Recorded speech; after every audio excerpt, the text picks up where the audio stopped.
ओमकार हूं। तीनों कालों के आकार को अपने व्रत में स्थित रखने वाला ओमकार। अपने निराकार नेत्रों से मैं जगत में घटने वाली गतिविधियों का निरंतर अवलोकन करता हूं। विगत घटनाक्रम में मैंने मनु और शतरूपा का विवाह संपन्न होते देखा। ऋषिगण ने उन्हें आशीर्वाद दिया।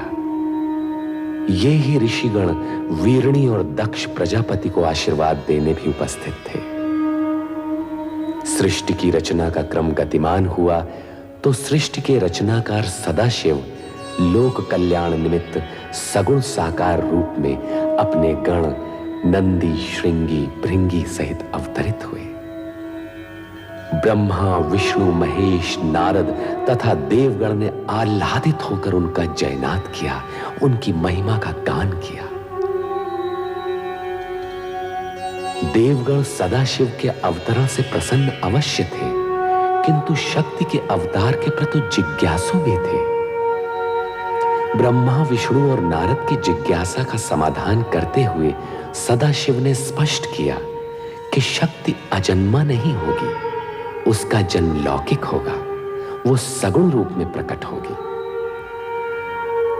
दक्ष प्रजापति शक्ति अवतार के पिता एवं वीरणी माता होंगी, ये जानकर ब्रह्मा जी आश्चर्यचकित होते हैं। कारण कि महान सिद्धि और सफलता के लिए कठोर तप की आवश्यकता होती है। मेरी बहनें आ रही हैं, अभी आप जाइए। यदि यूं ही भेज देना था तो मन के तार से खींचकर बुलाया ही क्यों था? फिर कभी अकेले में आ जाइएगा। अभी अब जाइए ना, अभी अब जाइए ना। क्यों? अच्छा ये बात है।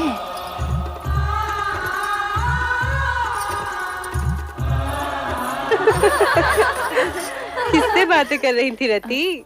किसी से भी नहीं। यहाँ कोई आया ही नहीं था। ये अपने आप से ही बातें कर रही थी। लगता है इसका मन भरमा गया है। आंखें दुल्हन बनी है और पलकें घूंघट सजा रही हैं। अधरों पर नहीं नहीं और मन में हाँ हाँ। अपने प्रियतम को यहाँ बुलाकर उसे अपने मन का हाल सुनाकर कहती है यहाँ कोई आया ही नहीं। बताओ ना रति, कौन था वो जो तुम्हारे हृदय को शीतल पवन की तरह स्पर्श कर आनंदित कर गया? बोल ना रति, कौन था वो जिसके मिलन से तेरे मुख की लालिमा और भी चमक उठी?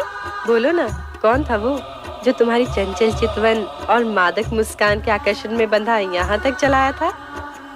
वो कौन था, कहाँ से आया था, मैं कुछ भी नहीं जानती। ओहो, परंतु उसके आगमन से जो मुझे आनंद की अनुभूति हुई है वो मैं नहीं बताने वाली। अच्छा, तो फिर हमें ही पता लगाना होगा कि वो था कौन।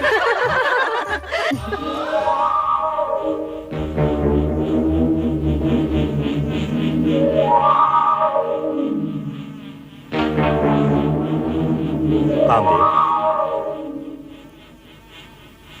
प्रिय पुत्र कामदेव। प्रणाम पिताश्री ब्रह्मदेव। आयुष्मान भव।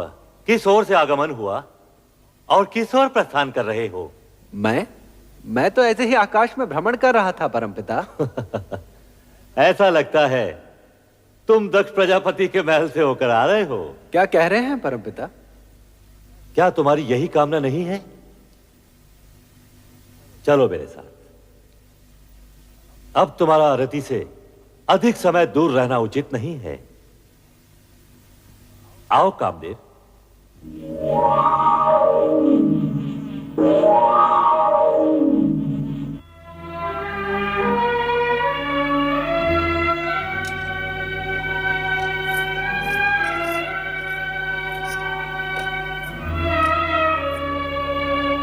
क्या बात है महाराज, क्या सोच रहे हैं आप? महारानी, हमारी सभी कन्याएं विवाह के योग्य हो गई हैं। उनके लिए योग्य वरों का चयन करना किसी समस्या से कम नहीं। विधाता हर कन्या का भाग पहले से ही निश्चित कर देता है, और जिन कन्याओं ने दक्ष प्रजापति की पुत्रियों के रूप में जन्म लिया है, वे साधारण नहीं हो सकती। आप उनकी चिंता छोड़िए। पुत्र दक्ष। पिताश्री, प्रणाम। प्रणाम पिताश्री। परमपिता। आयुष्मान भव। इन्हें पहचाना? ये पुष्प धनवा कामदेव हैं। इन्हें भला कौन नहीं जानता। संभवतः तुम ये नहीं जानते कि हम तुम्हारी चिंता दूर करने आए हैं। हमारी चिंता? चिंता कैसी पिताश्री? तुम्हारी पुत्री रति के लिए कामदेव ही सर्वश्रेष्ठ वर हैं। हमारी इच्छा है कि तुम इन दोनों का विवाह शीघ्र ही संपन्न कर दो।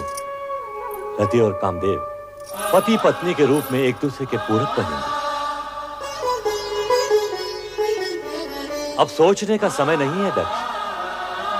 हम जानते हैं रति का जन्म कामदेव के लिए ही हुआ है और इन दोनों की आकर्षण शक्ति एक दूसरे को निकट भी ला चुकी है। यदि ऐसा है तो आपकी आज्ञा हमें शिरोधार्य है परमपिता। हम आपकी आज्ञा का पालन शीघ्र ही करेंगे पिताश्री।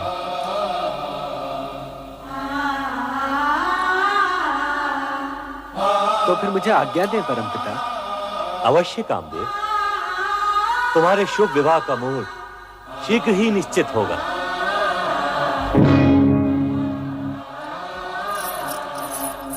अकस्मात आपके दर्शन पाकर हमें अपार हर्ष हुआ है परमपिता। वीरणी, दक्ष, हमारे आगमन का उद्देश्य रति कामदेव विवाह प्रस्ताव से कहीं अधिक महत्वपूर्ण है। हम तुमसे एक विशेष अनुरोध करने आए हैं। अनुरोध क्यों पिताश्री? आप आज्ञा दीजिए। आदिदेव महादेव रुद्रावतार का सगुण रूप लेकर कैलाश पर प्रकट हो चुके हैं। ये तो तुम्हें ज्ञात ही होगा। सुना अवश्य है पिताश्री, परंतु सर्वशक्तिमान होते हुए भी उन्होंने ये विचित्र रूप धारण क्यों किया, ये मेरी समझ से परे है। शिव का ये रूप वैराग्य, योग व भक्ति एवं श्रद्धा का मूर्तिमान स्वरूप है। इसे समझना बड़े बड़े ज्ञानियों के लिए भी कठिन है। समय आने पर तुम्हें उनकी महानता का परिचय होगा। आप सत्य कह रहे हैं परमपिता। आपसे अधिक भोलेनाथ के विषय में भला और कौन जान सकता है। परमपिता, पहले ये बताइए कि आप जिस अनुरोध की बात कर रहे थे वो क्या है? मैं शिवाज्ञा से तुम्हारे पास एक संदेश लेकर उपस्थित हुआ हूं। क्या है वो संदेश? तुम दोनों को आद्य शक्ति मां जगदम्बे को पुत्री रूप में पाने के लिए तपस्या करनी होगी। तपस्या? तपस्या क्यों पिताश्री? यदि शक्ति माता को हमारे यहां पुत्री रूप में जन्म लेने की इच्छा है तो वे उसी रूप में प्रकट होंगी। उसके लिए तपस्या की क्या आवश्यकता है? मैं भी यही सोच रही हूं। हमारी इतनी कन्याओं की तरह वो भी जन्म ले लेंगी। वे अन्य कन्याओं की तरह सामान्य कन्या नहीं होंगी। तपस्या करके उन्हें प्रसन्न किए बिना उनकी प्राप्ति असंभव है। यह न भूलो कि शक्ति के सगुण अवतार के माता पिता बनने का श्रेय और गौरव तुम दोनों को ही प्राप्त होगा, यह निश्चित है। इसलिए इस शिवाज्ञा को शीघ्र स्वीकार करके शक्ति आराधना प्रारंभ करो। जैसी आपकी आज्ञा। रति कामदेव के विवाह के पश्चात सर्वप्रथम हम आप ही की आज्ञा का पालन करेंगे पिताश्री। तुम्हारा कल्याण हो वत्स दक्ष और वधु वीरनी। महारानी, पिताश्री की इच्छा अनुसार हमें शीघ्र ही रति कामदेव का विवाह संपन्न कर देना चाहिए। करचरण कृतं वा कायजं कर्मजं वा श्रवणनयनजं वा मानसं वा पराधं विहितम्